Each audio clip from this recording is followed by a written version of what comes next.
Welcome to Tales of Blue, episode 35. I'm delighted to be joined by a boyhood blue who went on to live the dream in the sky blue shirt. A 1986 FA Youth Cup winner, 1989 promotion winner, playing a starring role in a 10-1 victory and an iconic Main Road derby victory. He was made club captain aged just 22. One of the most naturally gifted footballers of his generation that just oozed class in every position he operated in. His name is continuously mentioned alongside fellow City greats like David Silva, Colin Bell and Kevin De Bruyne, to name just a few. A warm welcome to the one and only Paul Lake. So Paul, boyhood blue, Yes. what are your earliest memories of a Manchester City fan? Well, I'm looking at this shirt and I'm thinking about Peter Barnes. Now, Peter was one of my boyhood heroes, and I worked with Peter on a match day, and what a lovely guy. Obviously, his dad Ken.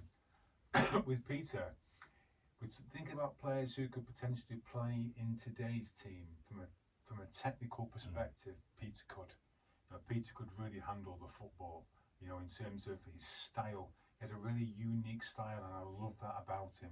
There's something about lefties. We're talking about obviously David and Bernardo and Phil and Mahrez and Zinchenko. They lift the crowd, they get the ball. They Just beautiful. But Pete was that. But he had this way of dropping his shoulder and the way that he carried his arm, and used to almost mimic him. When I was in the playground at school and whatever. A different player to Peter, but really, really stylish footballer. Had a wonderful left foot. And on his day, unplayable. And obviously England 21s, and he was with Gary Owen, and Gary again, another player who was really, really talented. I love the fact that Gary would put his foot in as well. Because Gary's quite small in stature, wasn't he? Was just that era was big heart. But Gary had a great left foot as well. And Gary could switch the play. And again, they play together, and they just really fit together really nicely. I'm looking at that shirt as well. You mentioned around Ray Ranson. Played against Ray when he was at Birmingham. Against City. But Ray was one of those players. He was just very consistent. He was steady. He had good speed. And again, I think he was one of those players that spoke up. You needed to have a voice on the pitch. It was different players, and we'll come to Big Mick, who know particularly well. But Ray was certainly very consistent, and I liked him as a player, definitely. But he was part of quite a few good young lads who were coming through at City that time. Dave Bennett, others. There was quite a successful youth system still even then. Talking back, Paul, you first attend Main Road 75, I believe. Yeah, that's right. 76, 75, 76 in the end, and it was Rodney Marsh who scored that goal. And love watching Rodney play, but Colin Bell was the one that always stood out. Always just, he had this magnetism, this presence, Colin, which you gravitated just to watch him play, because he could run with the ball, and he would run with the ball. If the ball was given away, he would defend, he would get back. He was humble, he was tireless, but he had tricks. He had a nutmeg in him, he had a long pass, he had a short pass, he could tackle, he had pace, he could defend. There was no flaw to his game. Man, there was no flaw to his game. He was a cracking fella to boot as well. You know what would be frustrating for that team, and no disrespect to some of the players, but he's probably as good as any player in their position. As well as being the best player in his own position, but he could just do everything. And he was, whenever England played and he played for England, it was always that pride. And the same with Big Joe. With Joe being goal for England as well. And he had Shilton and Clements. But just the fact that he was with England as a City fan, you were so proud of Joe and so proud of Colin. They were the sort of the last England internationals we had. Sort of when David White played, sort of early 90s, didn't he? And I can remember thinking the same what you're saying now. Sean Wright Phillips got into the England squad around 2006 or 7 or it was. And it was similar. But going back all that season, this was a kind of a Larry away shirt for us around that time. Does that bring any memories to you? That shirt was worn by Dennis Stewart. That was the first shirt that I was bought. It was a Christmas for Christmas. My brother Mike and I, we both got a choice of something. So my dad saved up, and we got the full kit.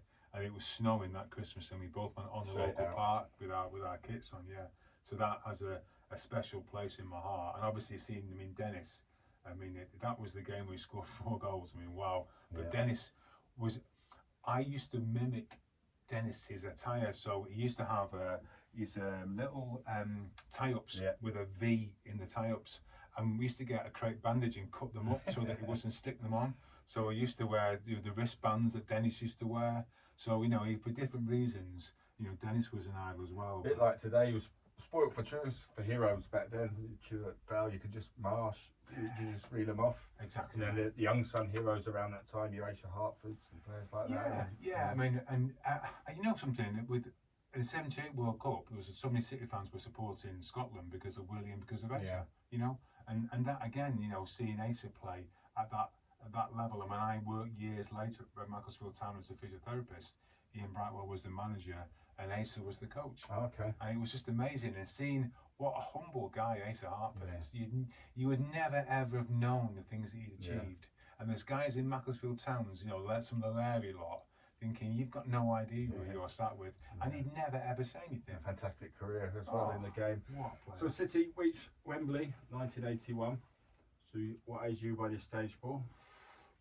Are you with the City youth team then, or was it a bit early then? No, I was with City then, yeah, but it was, say U team, it was an associated team. It was always kind of, used to call those the nursery teams, that's what the games were in those days. But yeah, definitely with them then.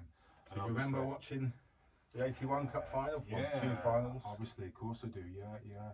I mean, everything from, you know, especially the kind of frustrations around the fact that, you know, we played so well, and obviously Tommy Hutch, and Tommy Hutch was my dad's favourite player. Okay. Because he played, I went from Blackpool, he went on to Coventry, he came to us, he had an international player as well. Tommy Hutch was a great player. And the header that he scored on the edge of the box, you're thinking, that was never in his locker. And why he moved him. And Joe, I have conversations with Joe, and he's just thinking, you know, if you had your time all over again, that's the one thing you do. He said, I'd grab him, I'd pick him up, and I'd shove him back in the wall. City certainly still do that too. It was 1981. We're still, you know, why? I know, mate. I know. So you joined City. Tony Book welcomes you when you sign. This is the. That was the shirt. That was the shirt that when I came to my my secondary school, St Thomas More's High School, and all the teachers were like absolutely buzzing because Tony Book had turned up, and that was the first autograph I ever signed. Was that day with Tony. Again, it was a proud moment that someone like Tony Book could come to your school, but obviously looking back, recognising that he realised that, you know, I had something and I was worth investing in, you know. So yeah, that shirt, even in the youth team, you know, that was a shirt that we wore, and yeah, seeing Phillips. But when I think of it, I think of players like Clive Wilson. You know, and Clive was a He'd have been in the first team. Yeah. I mean, Clive was a great left-footed, a wonderful footballer, Clive, and very creative. And you know, he went on from us to Chelsea and to Spurs, who at that time were probably higher than us. And you're thinking, yeah, I can see that because he was that talented. And again, like a local lad, Mancunian, but a really smashing fella as well. So you'd wear that shirt in the FA Youth Cup run, which of course you reached the final. Any win bonuses for that run? I know for a fact that Man United were on like 150 quid to get to the final. I think we got £50 bonus for winning it. But again, it was all about being with all of my mates, you know, for Redo. I mean, I see Redo. You donned the first team. Shirt, for the final. That's it. At Main Road. Yeah. A few more people there than let on. A few more people than Bernard acknowledged, I would suggest, but you know, let's not go there. The wonderful Bernard Hall. So the Sage Paul 86 Youth Cup final. What memories of that game jumps out straight away? Well, straight away, the crowd first and foremost. I mean, we played at Old Trafford in the first leg, and I'd scored the penalty, albeit Gary Walsh had managed to get his hand to it, and I put in the rebound. We battered United at Old Trafford, and to come away 1-1 was a frustration for us. But our team at the time, you think about it, Paul Molden and Steve Redmond had already played first team football. So we were the favourites to win that game. And we were never going to get beaten that final. It was never going to happen. You know, they had 1 or 2 players who weren't bad, but we were just head and shoulders above all the teams. It was a great run, wasn't it? Our hardest game. Some big wins along the way. Yeah, when I scored at Fulham in the quarter-final with Redo, and semi-final, you know, we came to on penalties against Arsenal, and Arsenal were the actual favourites to win it.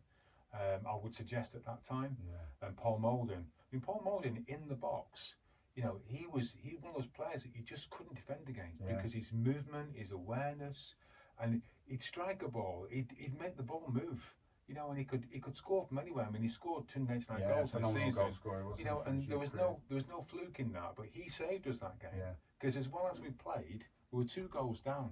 You know, and it was the last 15 minutes or so that Mouldy came into his own. Yeah. And then obviously we won on penalties. I scored the first and Scotty scored the 5th. Yeah. And we think we won 5-4 on penalties, Yeah. you know, so we scored every penalty. You know, and again, that was Tony Buck's preparation. Even penalties, he made sure that we did it. But yeah, I see Redo holding the trophy up with that shirt.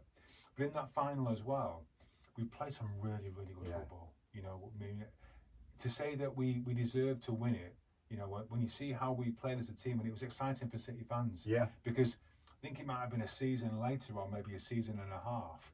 We beat Sheffield United away 2-1.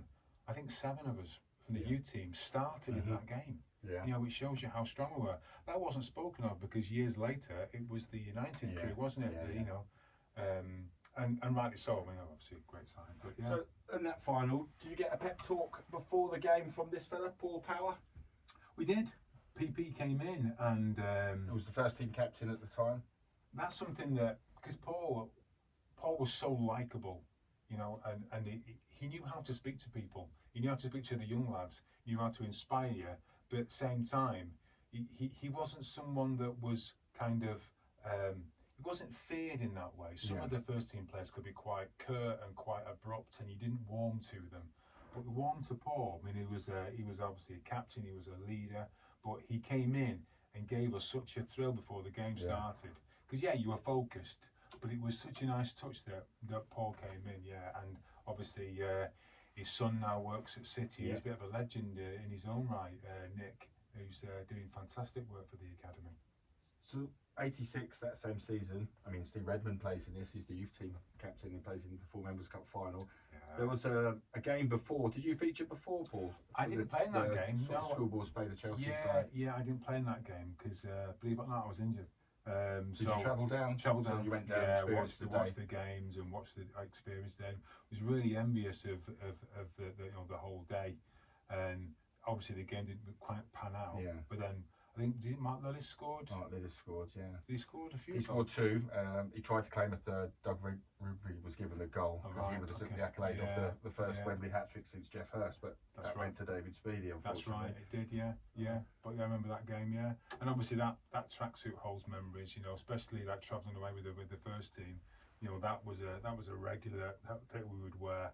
You only got one. So these are issued at the start of pre-season. Start of pre-season, and you got one. You got one tracksuit, mate, and that was it. You know, in terms of training kit, I mean, the training kit when we started off at City was just ridiculous. It was something that you knew had been handed down almost. yeah. It literally was, wasn't it? Yeah. I remember games where there'd be slips with holes in, and you have to put on your own boxer shorts to wear, and that's a first team game. You know what I mean? But you didn't think of it in those ways. No. It was all parts of what we did. Yeah. You know. Well, I don't think the players cared too much what they looked like. They were, you were breaking into the first team. That was more important. It's more important that you started. So the debut comes, and what a place to go and have it. What age are you, Paul? So I'm 17 and a half. 1987. Yeah. And this is actually the shirt you wore, number 7, unfamiliar 7, but wow, look at that. And you go to Wimbledon, of all places. We go and play to Plough Lane against the Crazy Gang, and you're in the tunnel before the game starts, and they're making their comments, trying to wind people up, trying to upset us. You know, it didn't happen. But it was a battle because they played a certain way. Once they get in and around the box, it was all about put it in Fash's area and all that. But they were a physical side with Vinnie Jones, Laurie Sanchez, those types of players, especially at set pieces. Yeah. It was almost like all hands on deck. And yet, bizarrely, we could have won it in the last 5 minutes. Darren Beckford had a header. Keepers come out and missed it. But I think the actual trying to punch it just put him off. Right. And he headed it and it glanced past the post. So when did you find out you'd be starting? On the Friday, really, Which was the norm. Yeah, it was the norm, and then I had a microphone stuck in front of me, and you can imagine we had no media training, nothing. Yeah. How do you feel about, well, I'm feeling quite, just one of those situations. But I knew that I was ready, but it was one of those situations where you were kind of, you weren't really, you were expected to stand on your own 2 feet and just get on with it, you know. And it probably would have helped, looking back, just to maybe have some of the first team players just talk to you about this is what the expectations are, because you train with the guys all the time. Sure. When you're not cross that white line in front of, you know, thousands of fans, you know, you might need a bit of a. Did you get any advice from sort of the Glimpardos, Tony Brooks, Ken Barnes, who are all still around? Maybe during the week, but not actually on the Saturday. It was a case of, you know, just get on with it, and you're expected to be able to handle it, you know, and it was sink or swim time, really. Yeah. You know, but that was great memory. So it was a difficult season for us, 86, 87. You play a few, 4 or 5 games that season. Yeah. This is the kit. You score. Is it Luton Town? I Yeah, believe? that's right. Yeah. What do you call that goal? I remember not playing particularly well, but I remember there was a lot of bodies in the box and the balls just come across. I managed to. We always talk about centre forwards getting in front of people. Yeah.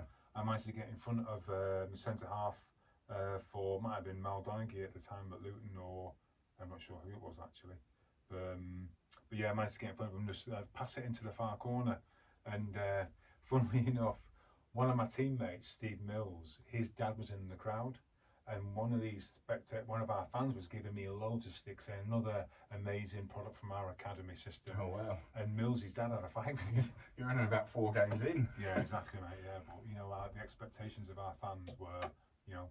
A difficult season. Billy McNeil walked out that season. I mean, your brother was at the club earlier on. He was close to getting a contract. Close, but not quite. Ended up going to Sheffield United. But he just scored one goal against us, I think. He did at Bramall Lane. Yeah. Jimmy Frizzell comes in, and he kind of a few older, experienced free transfers come. We go down, unfortunately. But the next season, you start to feature regularly. Yeah. This is the style shirt. Yeah. That's Steve Redmond's shirt from that season. I think he was ever present. So that would have been worn when Huddersfield Town came to Main Road. And was a better team for 10, 15 minutes. Maybe. Yeah, that's right. And then Shuey scored. I think Neil McNabb scored the first. Yeah, with his left foot. Forgotten goal. He didn't get a hat trick. So. No, he didn't. But he scored with his left foot. You know, and he was obviously had a quality right foot nearly. But he scored with his left foot, and that set the wheels in motion. It's one of the easiest games Bradford and I probably ever played in. You know, and I mean Simo's just one of those players that could just do anything. Very underrated. Yeah, gorgeous footballer, and obviously Whitey, Dave on his day. Again, we talk about those players that with his pace and with his finishing. I mean, he was scoring the goals at Aston Villa like he done that night. I mean, I was at Lilleshall at the time, but I remember seeing the goals and thinking, yeah, Dave can do that. You know, he had that when he was on it and when he was confident. Wow, what a player! You know, so and then obviously, Paul Stewart was so powerful. You didn't realise, and he's one of those guys that in training you look like he wouldn't be interested, and he'd just come to life, and he'd come to life, and he would just. He's a bit like Haaland in that way. The power that Stewie had. I'm sure Paul will like that comparison.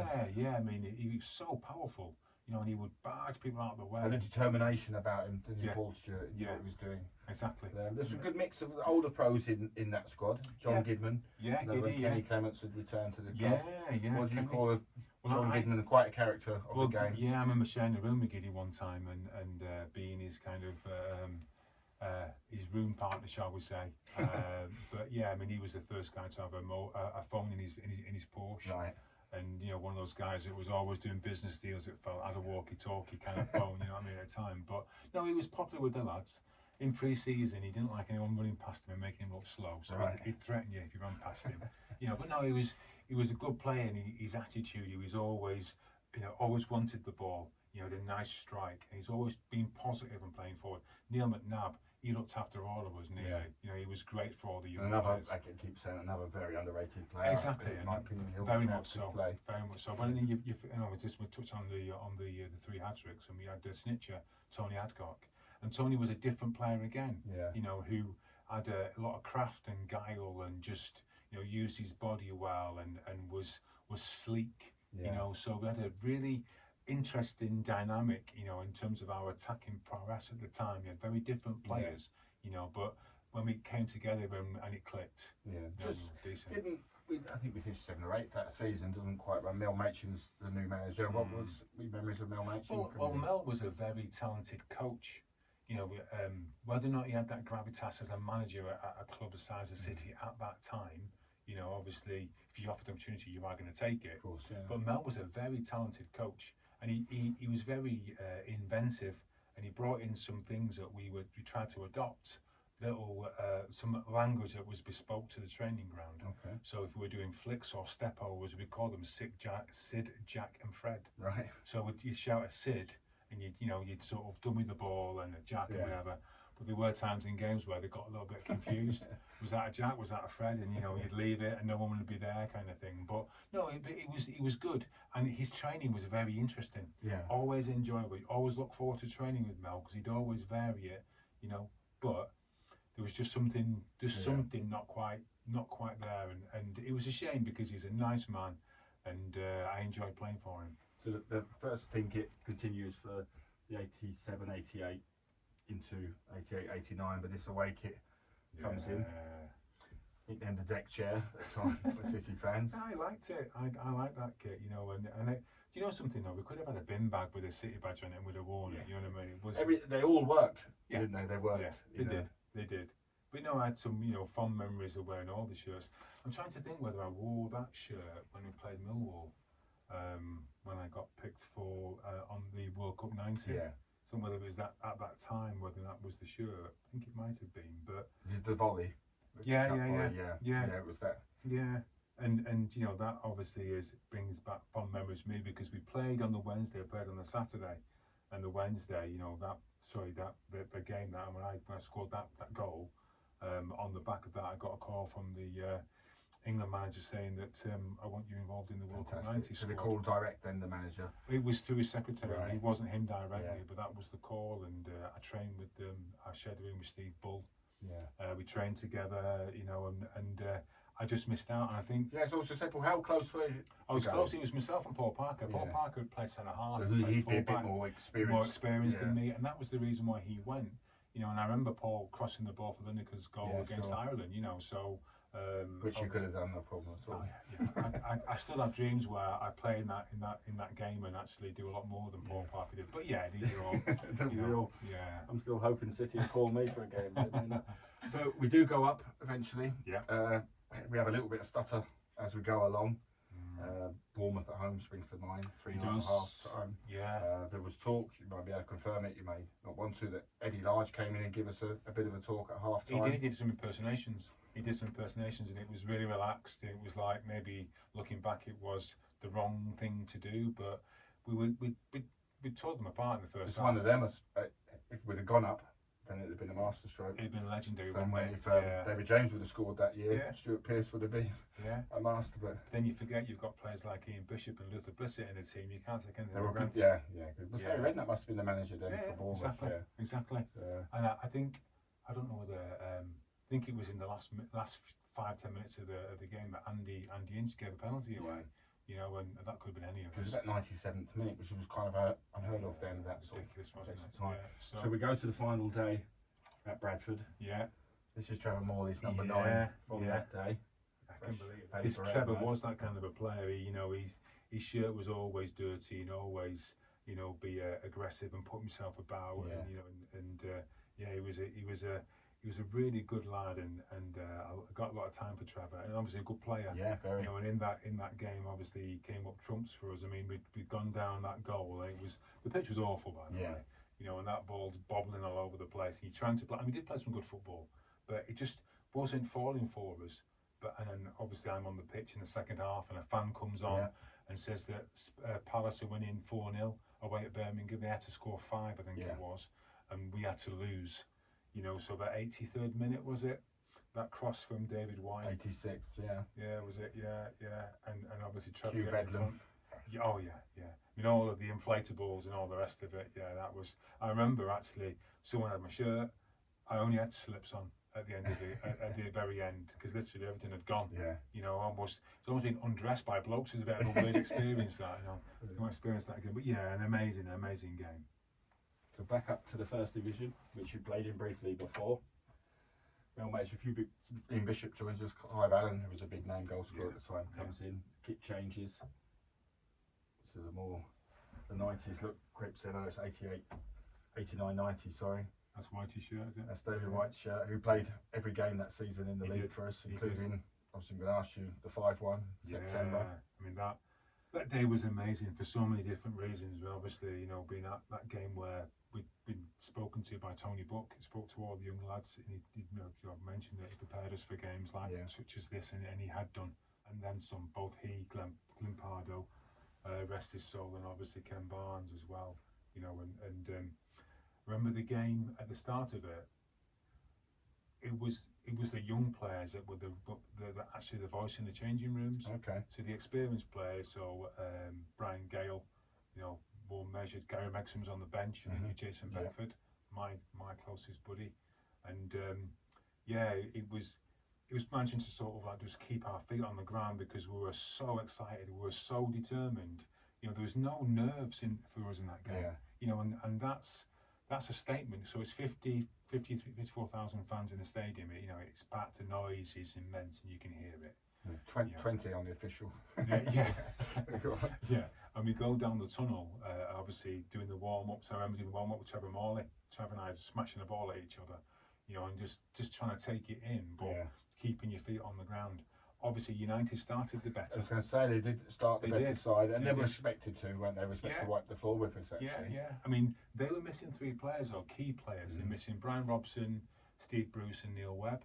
We were missing Clive Allen, Andy Dibble, Neil McNabb. Yeah, so we had That's key the spine players. of our sides. Exactly, mate. Exactly. And Coops came in. I don't know what age Coops was then. I think he was about 65 when he played for us, but he was amazing, Coops. And he was so. He again. For a keeper that wasn't 6'2", he had real presence, and you had trust in him. You trusted him. Because we went through a period in the season, maybe the season before, where we had 2 or 3 loanee keepers. Yeah. Mike Stow came in, Bobby Mims. That's right. Yeah. And your man, was it Ron Green? Ron Green, was it his name? I think he came but 85, 86, Barry Siddle come in for a couple No, of he seasons. was later than that. He came as well, and all decent goalkeepers, but Coops had that about him. So that game, obviously, we came back off of the pitch. We all calmed down. After that, we won absolutely everything. Every second ball, every challenge. We were positive. We were dynamic. We created some really good chances. And obviously, Dave Oldfield starts off with that ball from Andy Inch over to Whitey. And the finish was top draw. Within 2 minutes, we scored a second. Can you still hear the raw ball? Oh yeah. It didn't take. It's very easy for me to do that. Yeah. If you talk about sort of, because I'm a qualified psychotherapeutic counsellor, and we talk to clients about having that calm place. Okay. So that place where you can go to if you're getting a bit stressed out, you can go to a calm place. I've got 2 places. One's Northumberland, the beach there, because our family love it, Joe and I. But also those kind of situations there, because even though it's hyped up and for me it's a calm place, it's a nice place, it's something I was comfortable with. And mine's in here. Oh yeah, I can imagine. I can imagine. But again, thinking of that game, we scored some really good goals. Mark Hughes scores that wonder volley, and then we got the 4th and the 5th. And it was just looking up and seeing the Platt Line end just empty. That was something which will stay with me for a long time. Yeah, amazing. It was our first derby win since '81 at Main Road, so it was amazing. a special afternoon. Yeah.